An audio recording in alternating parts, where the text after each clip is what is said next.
We are literally 4 months away from the upcoming DC and Warner Brothers Justice League film.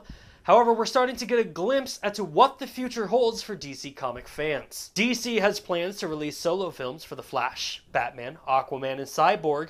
After the success of DC's Wonder Woman, it looks like they're going all into the DC Extended Universe. DC's upcoming film, The Flash, starring Ezra Miller, is slated for an unlikely release of May of 2018. And I say unlikely because this movie is losing directors faster than, well, The Flash. After losing 2 directors due to creative differences, Warner Brothers and DC are in talks with Christopher Miller and Phil Lord, who you might remember were released from the Han Solo Disney film for, what was it? Oh yeah, creative differences. According to The Hollywood Reporter, what will happen next for Lord and Miller isn't clear, but they're in demand, and they have an open berth waiting for them to direct The Flash for Warner Brothers if they choose to take it.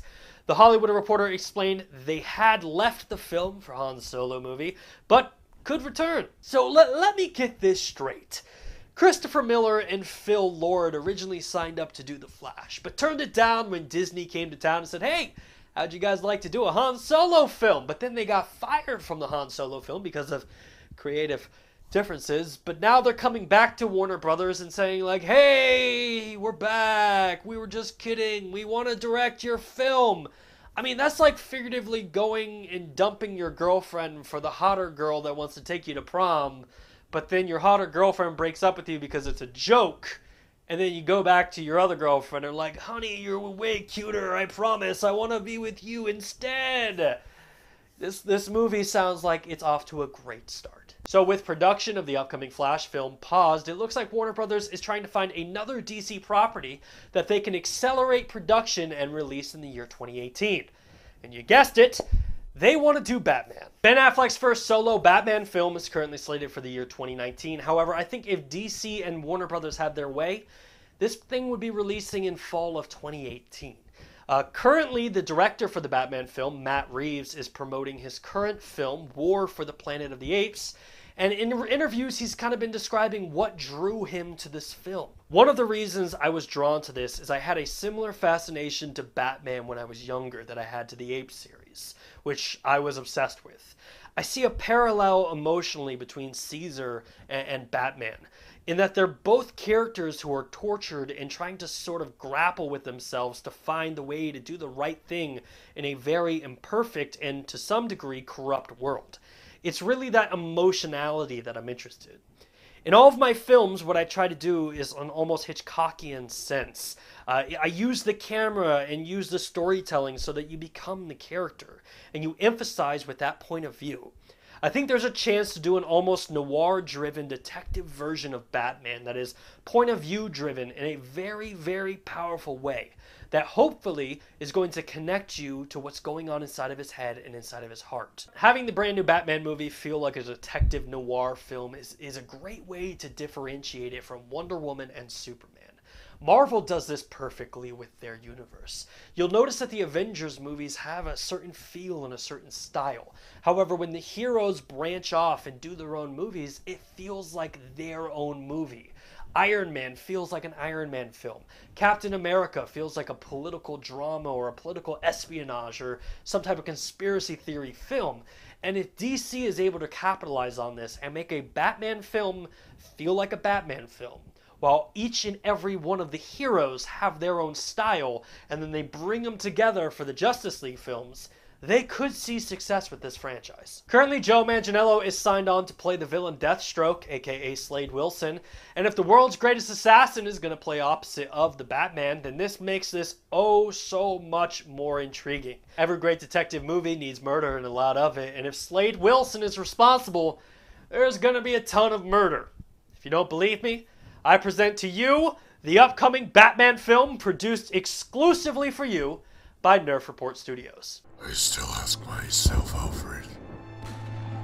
After all of these years, after all the criminals that we've put behind bars, did we actually change anything?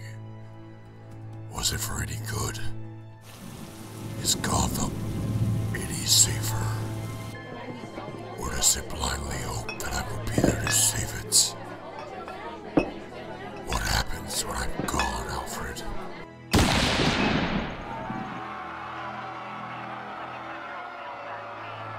No fingerprints on the bullet casings.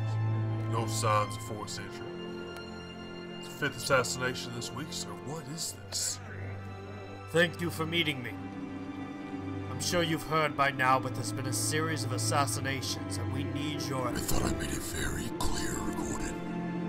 I'm done helping you. Gotham City PD must stand on its own. I know. But there's been 5 assassinations this week alone. And without your help, there's going to be more. We need your help. I'll help you this one last time, but after this, I'm gone. People of Gotham! For far too long, you've cowered under clowns and bats. His name is Deathstroke. Slade Wilson.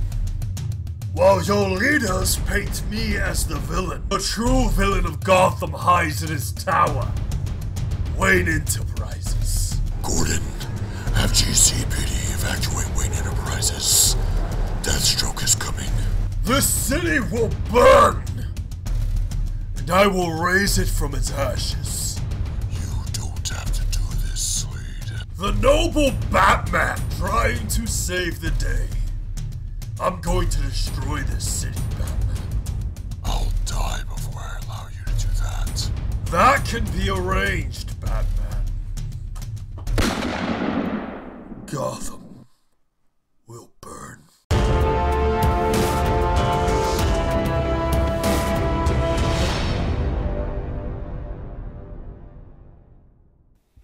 It's so beautiful. I'm at a loss of words. Like, I have always dreamed of directing a Batman film.